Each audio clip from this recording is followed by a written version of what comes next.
Ladies and gentlemen, boys and girls, welcome to episode 30 of A Wild Podcast Has Appeared, the official Pokemon podcast of Comicbook.com. I am your host, Jim Viscardi, and today I am joined by Megan Peters and Christian Hoffer. Guys, we made it to 30. It's a nice round number. It feels big. It is indeed a round number. That is a factually correct statement, Jim. You don't think it feels big? I mean, there's bigger numbers, like an almost infinite number of bigger numbers than 30. But yeah, no, 30's good. Wow, clearly Christian is unimpressed. I'm impressed. 30 is a good number. That we've made it this long. Maybe we'll just not invite Christian next week. No, this podcast wouldn't exist without me. Let's face it. I'm the star power here, of course. I'm just kidding. I swear to God, I'm not that arrogant, guys. Suddenly back to this show. I think you just got a really good snapshot into who we are and kind of what this show is about. We break the show down into 3 parts. First part, we talk about some quick hit news, all about Pokemon cards, Pokemon games, Pokemon things, all of that we talk about in the first half. And then in the second half, we go into a deep dive. Today, obviously, we're going to be talking about Sword and Shield. So spoiler warning. Yeah. We're not necessarily going to be going through like a step-by-step walkthrough today of like what the game is. But Christian and Megan have beaten the game. I have not. But loser. But we will be talking about things that are in the game that if you're truly sensitive to that stuff and don't want something accidentally spoiled for you, then please come back after you've played a bit more of the game. And I said, we're going to touch on some of our favorite things, some of the things we don't like, some of the Pokedex related things, who our favorite Pokemon are, and just some random. And both versions will be covered, so don't think you can avoid. I mean, just know. So it's fairly surface level stuff, but there will probably be things that will pop up here and there about certain characters and storylines and things like that. So that I feel is a sufficient spoiler warning. Yes. Very good. We need like an alarm sound here. I'm sure they all appreciated all of us just making loud noises into their ear. You're welcome. All right. And then at the very, very end, before we say goodbye, Christian gives us a Pokemon fact of the week to just make you a better, smarter Pokemon fan. Let's jump right into it, huh? Yes, please. Yeah, let's do it. There's so much to talk about. So this first thing I feel awful for because I've only gotten to the 3rd gym in Pokemon Sword and Shield, and someone has already beaten the game with a Wooloo. Yep. Love They it. sure have. I mean, I was first and foremost, they did this with Pokemon Sword, which is impressive because Wooloo is a normal type Pokemon, and its one weakness is against fighting type Pokemon and fighting type attacks. And guess who has, guess which game has the fighting type gem? Pokemon Sword. But he apparently made short work, or I'm not sure. They made short work of the fighting type gym because Wooloo learns a dark type attack. And so basically was just punking those people out left and right. So good on them. I mean, these games aren't impossible to beat with like one common Pokemon. We used to see this all the time, like, I beat, Pokemon X and Y with a Magikarp. It's doable. I mean, if you have enough healing items, anything is possible. I will say that there is the one thing that this game does give you a lot of is money. It gives you so much money. I said that in our episode last week before Jim had played it, and I was like, it is insanely easy to just do that. It was just, get some, go to the Pokemon, make him a rich woman or man, and just heal your Pokemon. It's always like I got into basically the 2nd gym, and I went to go buy some potions, and I was like, I have 75,000 Pokemon money things. How did that happen already? Yeah. Wild area, man. I'm used to penny pinching. Yeah, same. No, I was about to say the only game in which I really felt flush with cash before this one was Pokemon X and Y, and that's because I would go do the whatever is like the battle place, like the Battle Chateau or something like that. So I just would go and beat up rich people because it fed into my I'm lower middle class and I'm really gonna stick it to these richies and take all their money. I enjoyed that part of the game, and you make so much money doing that too. But in this, it's like I go through one wild area and like you enter that first city after going through the wild area once, and your like bike is plated in gold. You're wearing like diamond crusted like glasses. You have like a giant ass Rolex on your hand, and like you can't even get Rolexes in the game. Like watches aren't an option. But yeah, you are so filthy rich. Like I have so much money, I don't even know what to do with it. And part of that is because they have watts in this game, which is like that weird secondary income. But I even have a ton of that. Yeah. Oh, I have so much watts. So like I have like all the wishing stars I could ever want. Like I see an empty like Dynamax den. I just throw a wishing star in just because I can. I don't even do it. I just like to see it glow. Yeah, someone beat it with Wooloo. I mean, I am truly proud of that person. I'm surprised Wooloo just didn't say, you know what, I personally disagree with this and just roll away. That's the whole point. They just roll away from conflict. I don't understand, but I mean, good on them. So yeah, like it'll be interesting to see. I mean, obviously, I feel like Wooloo was the clear first one for someone to try and do this with, but I'm curious to see if there are others that folks also try to do it with. Like if someone's going to beat it with oh god, I forgot what the name of that dumb squirrel looking thing is. Don't insult my squirrel. Squovit, yeah, that's it. Yeah, Squovit. Yeah. He's adorable. I hate Squovit so much. Is it because you shake on the berries and haven't figured out the trick to not make the squirrel come out of the tree yet, Jim? Oh no, is there a trick to do that? Yeah, the tree starts to like really shake before the squirrel's going to come out. So like basically you shake it until it starts repeatedly shaking, and then you walk away from it. Yes. Leave him be. Leave him. It's on my to write list, but it's like one of those like, oh, this is an interesting fact, but not really like cool, and I don't really think people are like Google searching like, how do I make sure the stupid squirrel doesn't attack me in trees? My favorite story about that is I was playing I have Shield, which I did my reviewing run through of, but my boyfriend started playing it, and he hadn't run into the issue yet. He just lucked out, never run into it. And the first time he ran into the squirrel coming out of the tree fighting you with the berries, he like legitimately like screamed. He was like so like, cause he didn't expect it. Yeah. And he was like, what in the, and I was like, it's just a squirrel. It's just a squirrel. So actually its evolved form has to be one of the most hilariously dumb things I've ever seen in this game. Like, it's just a big fat squirrel with berries stuffed up its tail, but it kind of looks like something else when, like, it faints and all the berries come out of it, as it gets, disappears. It definitely does not look like those berries are coming out of its tail, if you know what I mean. Oh, no. Poor squirrel. All right, let's not go. I want to go too far into Sword and Shield because we do have some other stuff to hit. So let's say for that. Moving on to Pokemon Go, super effective week event. That is definitely an event that is going on right now.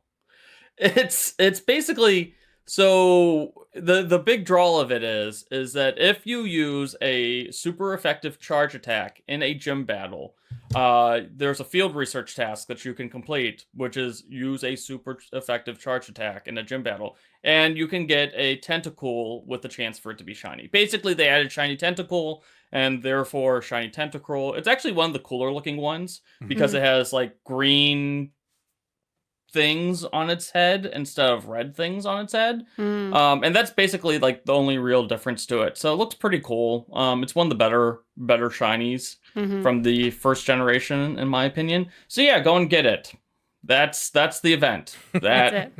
That's basically it. I will say this on Twitter. I don't know how many people have done this before or who've like publicly come forward with it, but I saw a bunch of people in the Pokemon community talking about one of these players, and I can't remember their name, has officially caught 1 million Pokemon. Oh yeah, I saw that. Oh. Like, That's insane. That's insane. That's a lot of Pokemon. Like when you can go check your trainer stats and it tells you how many Pokemon you've caught, they're at like 1,000,000 something hundred, and I was like, That's "You're still going? Like you hit 1,000,000? Like and you're now I'm seeing still how many. going? Like I know I'm not even. I mean, who is close to that? I'm trying to look. Like I'm a level 39 player who basically played every single day up until this last week. And I am a level at, 40 player. I don't understand that either. like it takes like 5 million XP to get to level 40 between like level 39 and level 40, and I've You've really been playing slacked for like off. 12 years. Yeah, Well, but the like, I'm game's. like, Let's do some math. you know, here, Jim. define some- play. Like, you know, like Yeah. my playing is like, you know, like I've caught my one Pokemon, I've completed my one task, and I am done for the day. I've really slacked off since I lost my I'm trying to find nope, that's my buddy. I just like Like, him I don't- having trouble like quantifying 1,000,000 Pokemon. Like how I want to know more so than catching 1,000,000 Pokemon. How many times has that person opened the app? Like I wish there was a tracker for that. Like the amount of energy. Like instead of like if you have iPhones, instead of that screen time alert Yeah. that you get, like you Yeah. spent 5 hours a day on your phone. It's yeah, like you have opened this app 7,000,000 times. Like I'm just desperately curious. I also want to know like you've caught 1,000,000 Pokemon. Now like can we get like a breakdown of what you've caught? How many? How many have you caught? I've caught 26,998 for That's- reference. Ridiculous. And this was a level 40 player. I can't remember what their like buddy Pokemon was, but anyways, I'm sure wanted they to were like no, go ahead. I just wanted to let everybody listening to this know that someone out there has caught 1,000,000 Pokemon and we have all fallen behind them. Yeah, And, we like, are definitely yes. slacking. We Like, are. I bet like the entire city of Nashville hasn't caught 1,000,000 Pokemon collectively. Yeah. Oh man. I mean, that's an insane number. I mean, think about it. If like someone like, you know, like I said, I'm probably I wouldn't call myself like a hardcore player, but I'm definitely like a like casual plus. And if I've only caught like 27,000, like maybe the hardcore player has maybe caught like 50,000, maybe. Yep. And there's not that many of those people who are like super dedicated. I will catch my 100 Pokemon a day type of people in this game. Yeah. You know, that's not the point of Pokemon Go. Yeah. If you're listening to this and you've caught like over Christian's record of 26,000, please find us. I want to find. Please. I want to find the listener that has the most. Like what listener that has the most. So Yeah. take a Yep. screenshot, Yes. tag the Yep. three of us on Twitter, Please. and let's see which one of you has the most. Yes, And and, for then the record- and then I'm going to DM you with a series of interview questions. I have questions for you. So For the record, if you want to know how many Pokemon you've caught in this game, because it doesn't pop up like automatically, you have to kind of look for it. Go to your medals, and it's the collector medal, which is the Pokeball with shiny stars on it. So that's how you find out how many Pokemon you've caught in total. Just for those, since we're encouraging people to go and do this, they probably should know. it's like, how do we do this? All right, looking forward to Figure it hearing from you. But yeah, super effective week. That is also something that happened this week. The anime started this week. Oh my gosh, Yeah. the anime is so good. It was only mildly depressing as I opposed to know. like totally depressing. It didn't Like- begin like Tarzan, where like you see Pikachu's parents get like mercilessly taken out by like a Yeah. I don't even know what. So yeah, the new episode came out. The big news is, I've been the biggest proponent on this podcast of the Pokemon anime being simulcast in America. Well, they're kind of sort of doing it now. They're not going to be releasing English subbed or English dubbed simulcast, but every week, the newest Pokemon episode will be uploaded in full to YouTube on the official Japanese Pokemon YouTube wow. channel. So you can watch it. You may have no idea what's happening, but you'll be able to at least kind of watch and get context clues. So the first episode, the premiere episode of this new episode, is out. You can watch it. I have watched it twice so far. The animation, gorgeous. The opening sequence is by far the best to ever happen. It has Ash dancing and he's doing like the most outdated like stanky leg and stuff. It's just the most adorable thing. I don't even know how to describe it. I just fully encourage everyone listening to this podcast to watch it. It gives Can you give me cliff notes on what we learned about Baby Pikachu? Oh man, we learned so Baby Pikachu is first the tiniest Pichu I think that has ever existed. He's just out searching the forest. He doesn't have a family of his own. He doesn't have a pack. He sees all these Pokemon like Butterfrees chilling together, and he really wants a family. So he winds up being adopted by this really lovely Kangaskhan and her little young. And, you know, she feeds him huge berries, which is definitely how Fat Pikachu came to be. 10 out of 10. He got some bad habits, but it's fine. You know, he was eating like a Kangaskhan, but during the time, you know, he wasn't fully accepted into the whole Kangaskhan brood, and his adopted mother got kind of like pushed out of the picture, but he had such a high friendship level with them, and it all kind of started to fall apart when one day the mother was prioritizing Pichu over her own, you know, her own young, and her own young fell off a cliff. Oh my God. Yeah, and so all the Kangaskhan and Pichu were watching this poor little baby Kangaskhan like falling. Oh and my God. the only reason it survived was Mew came out of literally nowhere. Oh. Like froze time, saved the Kangaskhan baby. Everyone reunited, it was fine. But it was at that time Pichu realized like he didn't need to be so like reliant on family. It was time for him to kind of go out from the nest. So in the saddest scene ever, during, you know, nighttime, everyone's asleep. Kangaskhan's asleep. The baby's asleep. Pichu's in the pouch with his adopted mom. He wakes up, crawls out, goes to the edge of the cave where everyone is. He starts crying, remembering all of the great friendship moments he had with his adopted family and the gang. And, you know, and then he's just like, Pichu, Pichu, Pikachu. And he evolves under the full moon in the middle of the night. It's so pretty. And then, you know, he gives a final farewell to Kangaskhan waves and he runs. He leaves the forest, gets on the route. And then the next time you see him, you know, he's with Professor Oak and he's being introduced to Ash and electrocutes the crap out of the poor boy. So it's such a really pretty episode. And woven in between, we see the young protagonist, not Ash because he overslept because he's a slacker, clearly. I love him, JK. But we meet a young Go and the young female protagonist who are on this camp with Professor Oak, and they have their run-ins with each other. So it is nice. It is a great episode. I'm gonna have to go watching it. It is action-packed. I love it. I very much suggest you watch it. You know, first episode, boom, hey, here's Mew. I know. I liked that they did two very important things that they did in this episode. First of all, we got our cliff dive out of the way. Like, it's kind of a tradition in the Pokemon anime that some Pokemon falls off a cliff and gets saved. Like, usually it's like Ash, like, free diving to save Pikachu. That's, like, happened, like, 4 times. But this time, it was a baby's Kangaskhan. Mew saved the day. The other thing is it gets rid of that stupid fan theory, which I've always hated, which is like, oh, Pikachu's first trainer was actually Ash's dad, or actually it was Professor Oak, or actually it was like this random character. It's like, I've seen so many variants of that stupid fan theory. Yeah. And I'm glad, like, they've taken it out back and it went to Grandma's farm. Never to be seen again. It's fantastic. Like, I'm glad that we have a definitive answer. That no, like, you know, Ash's missing father is actually Pikachu's original trainer, or no, was actually, like, you know, like Ryan Reynolds and Detective Pikachu, or, you know, like, whatever. Like, seriously, that is, like, there are, like, 100 variants of the same stupid fan theory, and, like, the answer's easy. He didn't have a first trainer because back when this Pikachu got introduced, there was no such thing as Pichu. Like, just deal with it. Like, you know, just don't think about it too much. That's the key.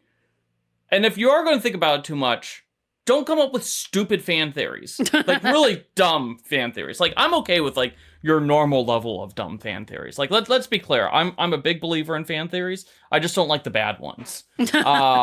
And this one was a bad one, so I'm glad. Like, the Pokemon anime was, like, finally like, yeah, I'm sick of this. Like, that would have been, like, the very first thing I would have done. If they put me in charge of the Pokemon franchise, the first thing I would have done was, like, figured out a way to do, like, oh, here's how Pichu actually evolved, shut up. And the second thing I would have done is, like, bring back Serena. So, well, the word's out on that. But yeah, if you want to watch this, it's on YouTube. It's free to watch. Each week, the new episode will be uploaded to YouTube on the official Japanese Pokemon channel. definitely encourage you to watch it. And then, of course, Hoffer and I will be putting up coverage here with translated information. So you can watch the episode, see how pretty it is, get really confused about what happened, and then we'll tell you what happened. So this next bit is more of a Pokemon adjacent news. Just that Niantic, the creator of Pokemon Go, is apparently working on a Catan AR game. Yeah, What? this one's nope, that is definitely a thing that is happening. I found this yesterday. It hasn't been announced yet, but the website is live. So for those of you who don't know what Catan is, it is a very popular board game in which players compete to build like competing settlements on the island of Catan. And in order to do that, you trade different resources, which include like wood, wool, or wood, sheep, bricks, and there's one other one that I can't think of off the top of my head. So basically it's this big gateway game to the wild world of like real tabletop games beyond like Candyland and Monopoly and stuff. So that's, it's holds a very dear place in a lot of people's hearts, especially for those who are big tabletop fans like myself. So when I found out that Pokemon were about to get like Catan Go, actually it's called Catan World Explorers, but it's by Niantic, so they've basically moved on from Harry Potter. Did that ever actually begin? Is this going to be better or worse than Harry Potter? It's so sad. I mean, it can't be worse than Harry Potter. I see a million of those Harry Potter ads on Reddit. Like they're just pushing it so hard. And it's so sad. I occasionally get like PR emails. It's like, we're doing an event. They got to pay for that license somehow. It's like, well, yeah, and apparently how they're doing that is by making a Catan game. I mean, I think that Catan actually works with the AR system like a lot better than like Harry Potter does. Like Harry Potter as an AR franchise makes no sense. Like Pokemon makes sense because it's that collecting. You're collecting stuff. Like Harry Potter, it's like you're collecting memories, or like, hey, go and collect this time that Harry Potter almost got eaten by a soulless devil creature. Or, hey, do you remember that time that like, Snape died? Collect that. It's a terrible concept. I'm sorry. But with Catan, you're collecting resources and you're trading resources and stuff like that. So it makes a lot more sense as an AR game. Like, I cannot wait to, ask somebody if they want wood for their sheep. So I can't wait. It's going to be great. All right, well, let's take our bets now. Like, better performing than Wizarding World? It has to be better. It's got to be. I mean, I think that the license for this is going to be a lot cheaper too. Like, yes, I'm talking about like downloads and like sustained users. I think that it's going to probably have like a lower user base, but like I think that they're aiming for this to be like a new version of Ingress, which has a very dedicated fan base. This game is going to actually be built around head-to-head competition between teams, which is something that you don't see in Pokemon Go, or I don't think you see in Harry Potter. Who knows? Because no one plays it. But you don't really see like head-to-head competition. Like, yeah, you can like battle for control of gyms, but everyone works together. In this Catan game, you're competing to build your settlements and stuff against another team, and that they're going to have like competitive seasons, and at the end of those seasons the winners get benefits for the next season, which is something I think is pretty cool. Yeah, I definitely side with Hoffer here. Definitely a smaller fan base, obviously, compared to Pokemon. I think it'll be bigger than Harry Potter, but it will be super loyal. The people who I know who play Catan, they play it. They play it. So, yeah, it'll be dedicated. Before we get to our deep dive, I want to bring up this one thing, because I was thinking about this this morning when I was in the shower.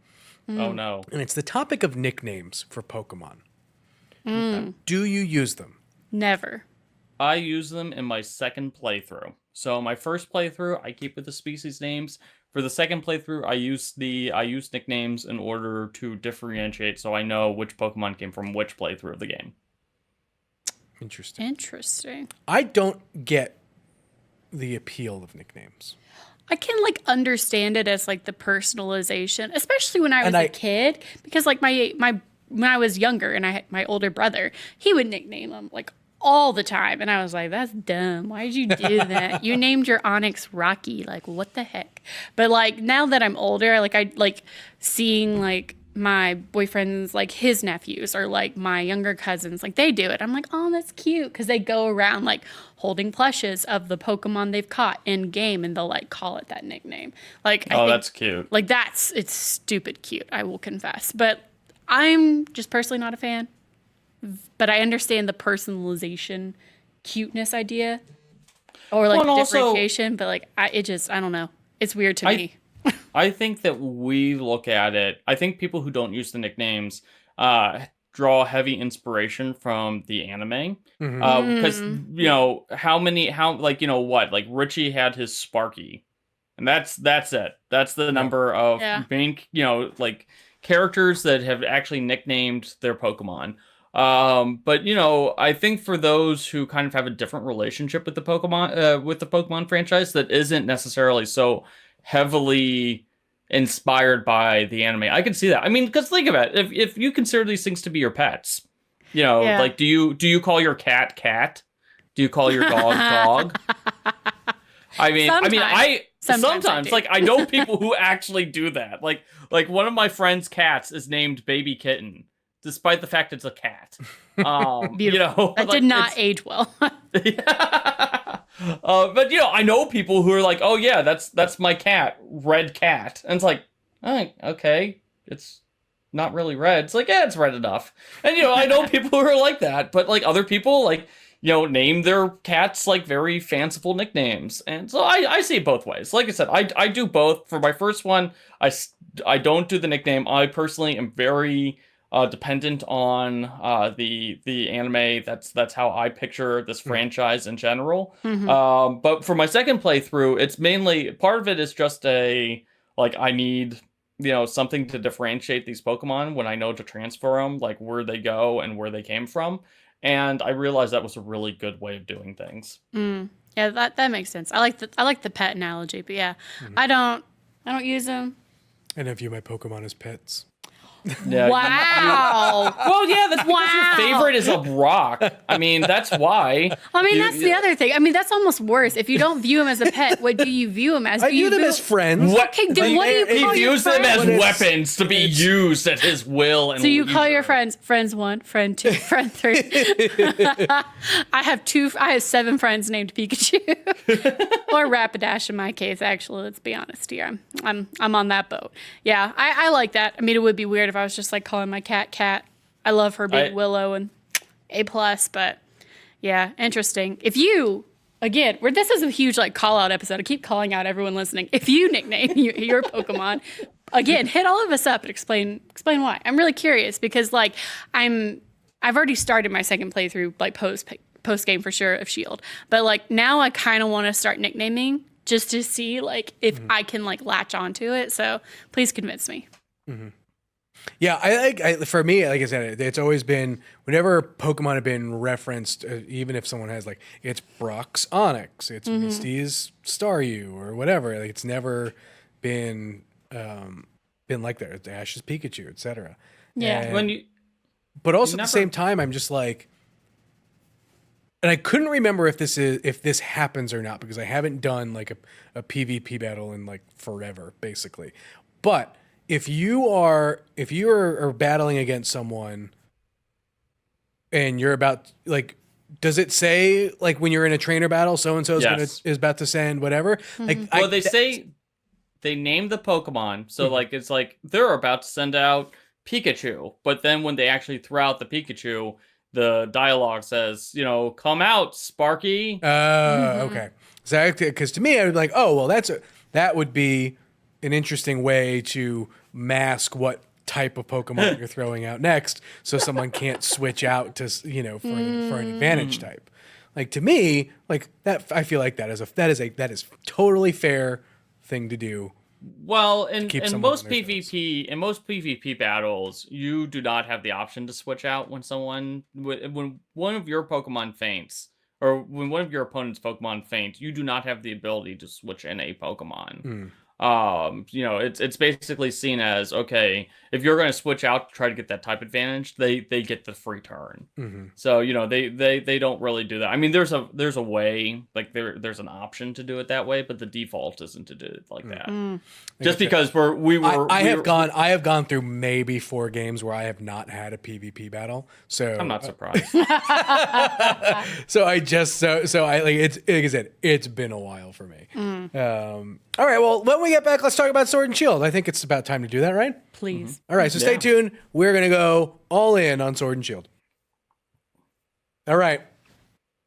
Should we just get favorite Pokemon out of the way first? Yes. Well, I'd like to start this conversation by relating a conversation I had with Jim when like the leaks were starting to come out a week or two ago. So we were like knee deep and like I think me and Megan had the games at this point, but like the leaks had come out a couple of days, and Jim goes, "Wait a second, is this true?" And he posts a link of like all the Pokemon that aren't in the game. He's like, "There's no Geodude in this. Oh no, this game's going to be awful." Are you telling me Geodude's in the game? No, it's not, and the games are so much better for it. Well, what the hell? I mean, they're not. They're not in the game. I mean, they had like a very nice like spotlight last time. You know, the Golem actually became useful as a railgun. Stop it.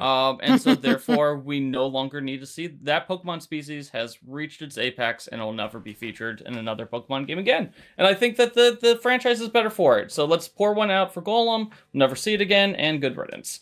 Anyways, what's your favorite Pokemon, guys? Wow. All right. Wow. I mean, in terms of new Pokemon, so in terms of like full on, like brand new, not a Galarian variant or anything, like as predicted, Yamper is my best boy. Really? Yamper, Out of all of them? Yamper is my first, and so in my beginning when I went through the game and I did the champions battles and like the Elite Four-esque, semifinals and stuff, Bolton was number 1 for me, which is the evolution of Yamper. He's like I think he's like level 75 at this point. He's so powerful. Now I keep him in my last slot with my XP share because like he doesn't need to hog all of it, but like I take him out and I will one-shot you. Wow. Like Bolton, because the electric dark type has just worked so well with me, and like the move sets that I've got, I really with this game tailored that. This game but has in terms a of lot Galarian dark. variants, Rapidash. Rapidash is a really cool my looking gosh. Pokemon. Looks like cotton candy. It's a great Pokemon. I absolutely love like. The Ponytas are adorable, and like Rapidash is like, I'm a rainbow, and I could kill you, yes, but I choose not to. It's like the Pokemon version of Galadriel, and I love it. It's like, yeah, deep dive, nerds. Yeah. So that's those are my picks. All right, Jim, what's your favorite new Pokemon of like the 5 you've seen so far? Can you guess? Roly-poly. Oh, it's absolutely Roly-Poly. Actually, I mean that's a great Pokemon. That is definitely one of my favorite too. Yeah. I only have a Carkol right now, but I was really. You know what happens. I know. So I had some friends over the other weekend when I was like doing the playthrough, when I was like playing through it, and so like I was just like sitting there, I was playing the game in the background, and like one of my friends like looks over, he's like, wait a second. Do you have a coal cart as a Pokemon? I'm like, I do in fact have a coal cart as a Pokemon. And it's like, what does it look like from the front? I'm like, it's a coal cart with a face. Like, what do you think it looks like? Duh. No, Colossal was like surprisingly one of the MVPs of my team. It was definitely probably my second most used Pokemon, to be 100% honest. Like I used it a lot. It was the Pokemon that got me through all the battles against. In the late game, I won't do too many spoilers because Jim doesn't know who the actual bad guy of the game is yet. Oh, I'm pretty sure I do know. I mean, I'm going to come out here and say I'm almost 100% positive it is Rose. Oh, okay. Yeah. Okay. Good. I was about to say, I know you don't read. They make it pretty obvious. From the first conversation you have with him, I sat on my couch and I was holding my cat, and they introduced me to Rose. And I looked at her and I went, "That's the bad guy." I mean, it's so obvious. Yeah, I mean, this is the second straight generation of games where we've gotten like the twist where the team isn't actually the bad guys. You know, we got that with Team Skull, where Team Skull was just a nuisance, and like Team Yell isn't even like they're not even like really. I bad love guys. Team Yell. They are so British and apologetic. It was super apparent to me after the second gym, so after Nessa, when like his assistant is super pushy and obnoxious. Yeah. Like, Oh, yeah. you can't keep him waiting. Whoa, and I was like, all right, I see what's going on here. Yeah. Yeah. I Yeah, just like love it. his scheme makes no sense. Like I wrote an article about it today because you know the more and more I think about it, it's like, man, this guy's a freaking moron. Yeah, Like oh, just yes. even in terms of like ludicrous Pokemon plots, like we've had stuff like like Pokemon Emerald and Ruby Pokemon Ruby and Sapphire is literally a like, oh, we need to burn off the oceans, and it's literally a Lex Luthor land scheme. Uh-huh. Like Yeah. it's literally the plot of Superman 1 or Superman 4. And then, like we've had like really dumb games or like the ones like, yes, we need to create a super weapon to kill all of humanity and also their Pokemon in order for the Pokemon to live. It's like that makes no sense. But this game might have the dumbest villain plot of all time. Like in terms of just sheer stupidity. Yeah, Rose is a moron. Also, Yeah. Leon should be in prison. That's another Wow. Pokemon. You can read about why Leon should be in prison by the end of this game at Comicbook.com. Just look up the article that's entitled "Leon Should Be in Prison." Strong take, but like I'm not necessarily gonna ding it. I will say though, as much as I was disappointed by like the actual like story and villains, the final legendary, which we won't talk too in depth about if you've not beaten the game yet, I was just so upset. I don't know why, but I was expecting something like super great, and I personally felt really let down by the final legendary that you battle. In fact, I put it in the last spot of my Pokeboxes. It's in the very last spot. I It's like, never you go want to here. see you again. Honestly- Go and time out and think about what you did. Honestly, that's basically what I did. So My big issue with it is so like not to like I don't mind the fact like I'm convinced this thing is like a lost Ultra Beast. Like when we I get, know like, it's very much what it feels like. when like Pokemon like Spear comes out, like that's totally going to be what it is. It's like, yes, this is actually an Ultra Beast, guys, because it looks like an Ultra Beast. It feels like an Ultra Beast. Yeah. It radiates evil energy like an Ultra Beast. It's probably an Ultra Beast. But my big issue was there was no like build up to it. Like the Black Ghost, like, yeah, Chairman Rose is doing some weird stuff with, like, he's, like, maybe building an energy plant or something. I don't know, guys. Like, don't worry about it. Just, like, complete your gym challenge. Like, try not to get killed by these overpowered Pokemon in the wild area. Have fun. And so it's like, oh, by the way, there's actually a legendary Pokemon that Rose is trying to take over, and things have gone sideways, and we need you, a 10-year-old boy, to stop it, or 10-year-old girl, a 10-year-old child to stop it.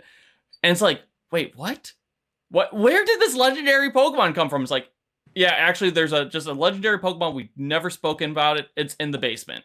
It's just And it's like, there. what? Wait, how? It's like, don't ask questions. Here's a Pokeball to catch it. It's like, I know. It's like, okay. like I've never seen like just an 11th hour twist like this. It's like okay, Rose is the bad guy. It's like, yeah, I can build into that. His scheme makes no sense. Like, well, that's pretty typical. By the way, here's an evil legendary. It's like, excuse me? Like, What? like There's something about the legend, like just the legendary, because I've read sort of through all the story, and so I know what all sort of happens. But like, it still sort of blows my mind that when you look at some of the designs for these things, just I like the designs of Zamazenta and Zacian. Zacian. Yeah. but this other one, man, I don't know what's going on. I know. Yeah. It doesn't make sense. Like I said, like I think it's pretty nuts. I don't hate the design. I think it's very out of place with everything in the Galar region. Very much so. It looks like evil Rayquaza, but like like a third-rate evil Rayquaza. Well, it looks like evil like undead Rayquaza. It's like, oh, by the way, guys, here's a Dracolich Pokemon. Like, you know, like that's basically what it's like. Here's your zombie dragon. And it's like, what the hell is this stuff? I mean, it's just out of place. It's like, oh, here's this delightful teacup Pokemon. And by the way, here is something that looks like it's a spaceship from a Mobius comic. It's like, what? You know, like it looks like something that came out of like a Valerian, like that Valerian movie that came out 2 years ago. Oh. Man, I'm going deep in French comics today. Can we talk about some of the other Galarian forms for a second? Because it kind of blows my mind that Galarian Meowth does not evolve into Pokemon. a Galarian Persian. So this is my favorite new Pokemon of the bunch is Berserker, who was my MVP. In this entire game, I was very shocked that like I had Berserker because one, Berserker is basically Wolverine. Okay? It's got retractable claws that turn into swords. It wears a cowl with like, you know, horns. You know, because it's literally a metal Viking. I mean, I love the idea that like, you know, it's like this Meowth was changed as it like rode the seas with Vikings coming to invade Galarian monasteries and like take over, like, you know, to do raids. And Meowth's like, clearly the Persian thing isn't really going to do it. I'm going to need swords, guys. But I like when like the Meowth first like showed up, like, you know, so the Meowth leaked a couple weeks ago. I was like, that's the funniest thing I've ever seen. And then like I saw it from the side and it's a beard. Yeah. Like Meowth doesn't have like a hairy body. It's not like this big fluffy body. It's a freaking beard. And I was like, this Pokemon is mine. This is mine now. Like this is my like new, since Bulbasaur's not in this game, I need a new favorite. It's like I've adopted Galarian Meowth. And then when it evolved into Berserker, I was like, this is the craziest, stupid Pokemon ever. It's like, mwah, mwah. Like, I love you so much. And he also really comes through for me because he's a badass. Like, he has, like, battle armor and stuff. Like, he has all sorts of, like, really great things. Like, I think that, if I remember correctly, he has the battle armor ability, which means that he doesn't take criticals. Oh. That's a... Yeah. Like, and he's a steel type, so he doesn't take damage from, like 90% of moves aren't effective against it. Of all things, it's hilarious to imagine that in Pokemon Sword and Shield, the OP Pokemon is Meowth, Galarian Meowth.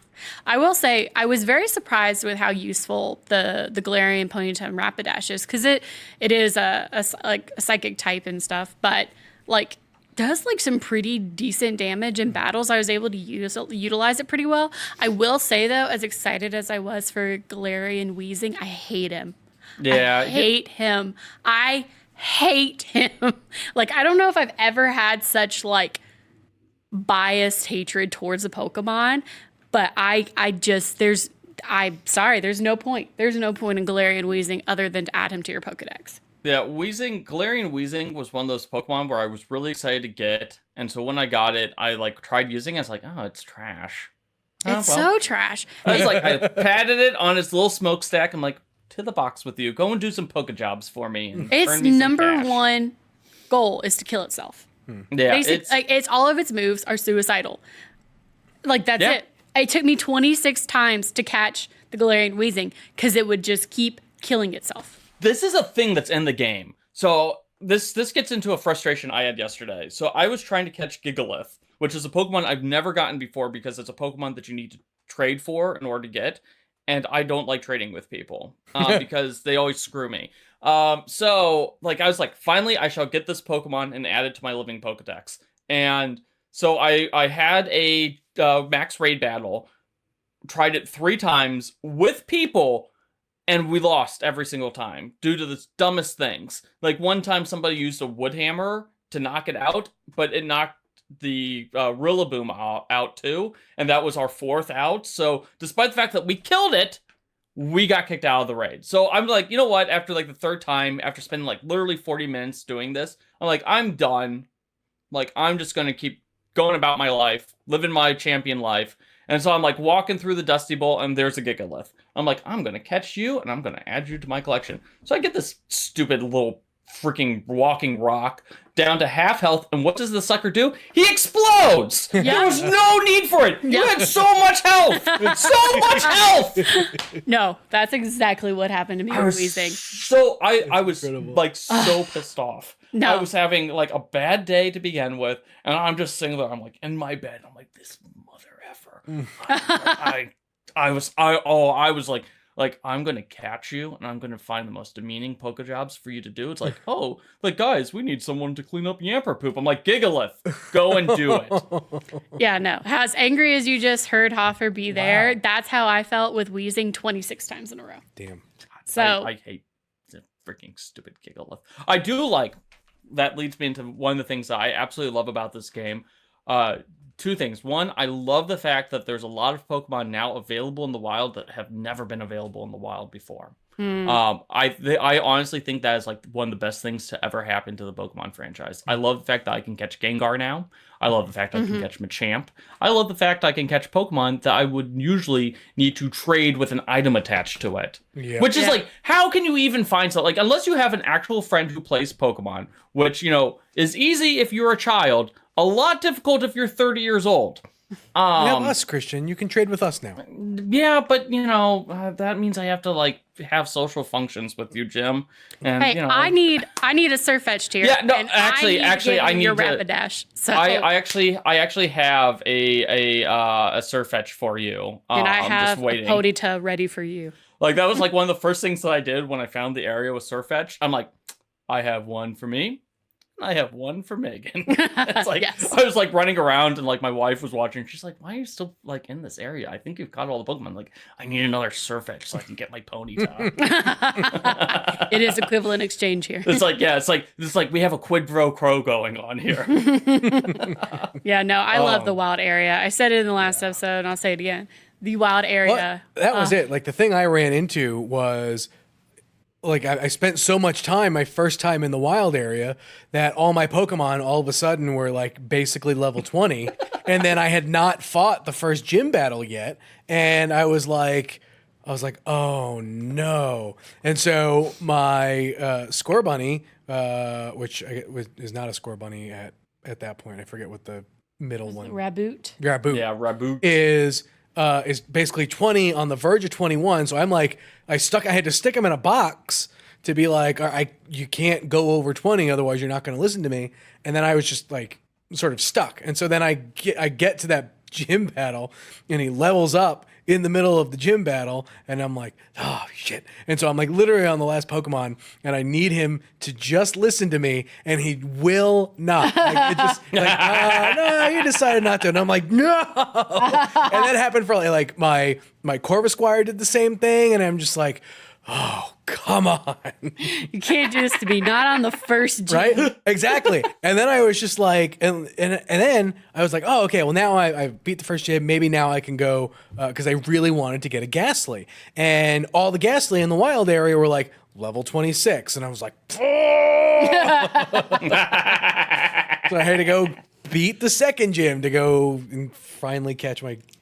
That happened to me, except with a Dust Skull. I went to go get a Dust Skull, and it was after my first or second gym. And I was like, oh, I really need a ghost Pokemon. I'm just going to la-di-da. And I didn't have any Pokédolls. And I was like, he's like level 32. Just destroyed your... He did. Like, I'm going to kill you. I systematically watched my entire party die because I was like, I can't run away from you. You're level 32. And I just sat there, and I was like, just kill me. I can't run away. I had Wooloo for like the first like 3 or 4 times I went into the wild area. I had Wooloo in my party specifically because Wooloo has an ability that guarantees that we'll always run away.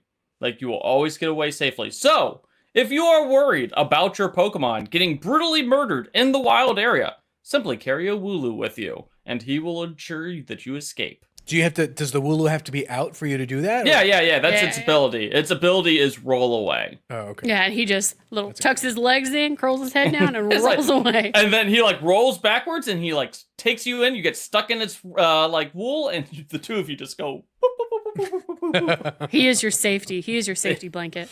We are running out a bit of time. Obviously, we are going to be talking about Sword and Shield. And Yeah. There's so much to talk about.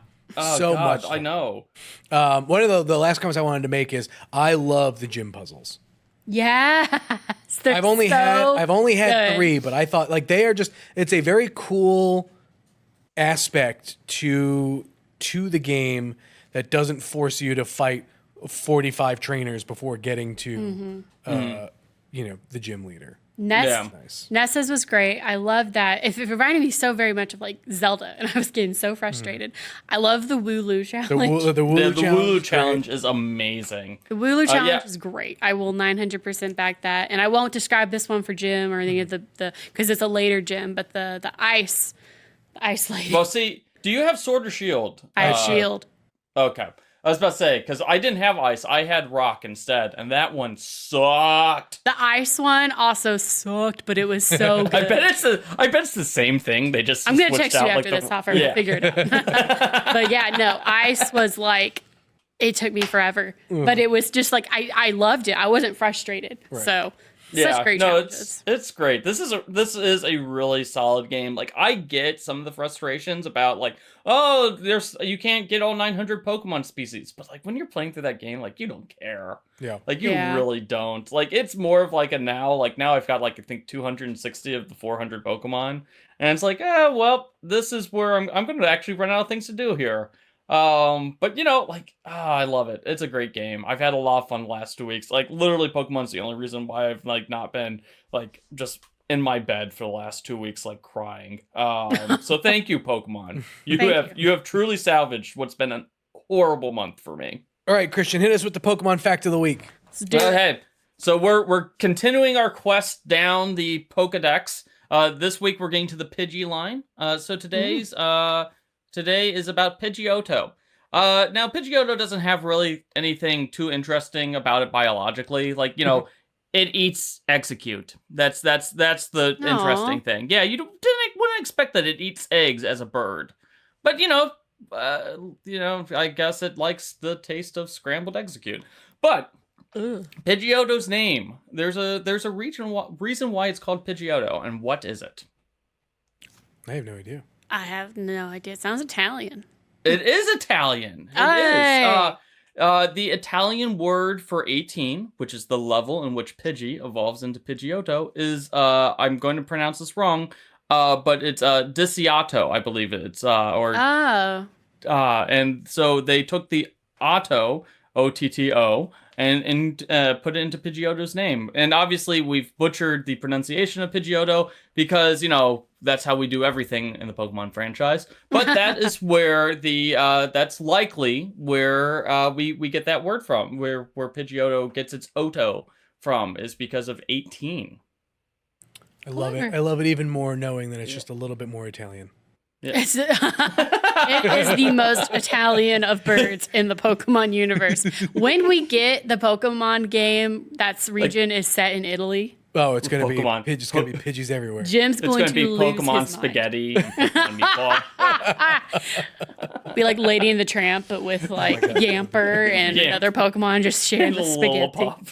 I would love a Pokemon game set in Italy. That I would love that. Be great. That would be great. That would be actually really great. I'm actually a little bit terrified. I'd really hate to see the Pokemon version of the Catholic Church. As a Catholic, I really don't want to see it's like actually the Pope is the bad guy in this. It's like we saw that in Assassin's Creed, and 2, it's like, oh come on, guys. Like that one, it would be real. Like even just from like a maps standpoint, would be really cool to see with just like imagine texture and all that. Like if like the city of Venice and like you're just swimming through the whole place. Man, I'll still never forget when I was in Venice and I almost knocked over. All right, Pokemon Company, Italy's next. Make it happen. Italy's next. Come on, I support this. Although I can see them doing like. It's going to be Pokemon Australia next. Yeah. We're just giant spiders. All the legendaries are spiders. It's just like, oh yeah, no, it's a giant dingo. It's like, wait, how's this different than the dogs from the last one? These ones eat your babies. Aww. Spiders, kangaroos, and dingoes, apparently. It's just like, awful like snakes and scorpions and just everything tries to kill you. It's the That'd be Pokemon so franchise. great. It's the natural evolution of the Pokemon franchise. Gotcha. Anyways, If you're new to this show, new shows come out every Thursday. So in case you're picking this up on a Saturday or a Tuesday or a Monday, new episodes are on Thursday. You can find the podcast wherever podcasts can be found: Stitcher, iTunes, iHeartRadio, Spotify, you name it. There's podcasts there. I mean, you're not dumb. You found this one way or the other, and we are probably there. Just make sure you hit that subscribe button because you don't want to miss episodes, especially now. We're going to be, like I said, oops, excuse me. Oh, God, that was gross. Well, there goes my train of thought. But we are going to be talking about Sword and Shield for quite a bit, mainly because there is so much about this game to talk about, especially as sort of I play through it and as you guys play through it. There is, like I said, this has been a really fun game for me, and in a way that was almost completely different than the experience I had playing Let's Go. And I love it for that. And so I look forward to, sort of seeing what, where we go from here. One thing I did want to do, if you've made it this far listening and you haven't basically given up yet because you've heard the end spiel of it, I'll probably mention this again next week, but I saw a thing going around on Twitter, and I really love to see like what our listeners are doing who are playing the game. People are sharing their lineups on Twitter. So share your lineups with us. Share us your nicknames for your Pokemon if you're if you do that. And what was the other one that we wanted? How many Pokemon? How many Pokemon have you caught in Pokemon Go? All of these things. Hit us up on Twitter. You can find me at Jim Viscardi. I'm on Twitter at Megan Peters CB. And I'm at Twitter at CHoffer CBus. It's been a fun one. We'll see you same time, same place next week. We'll catch you then.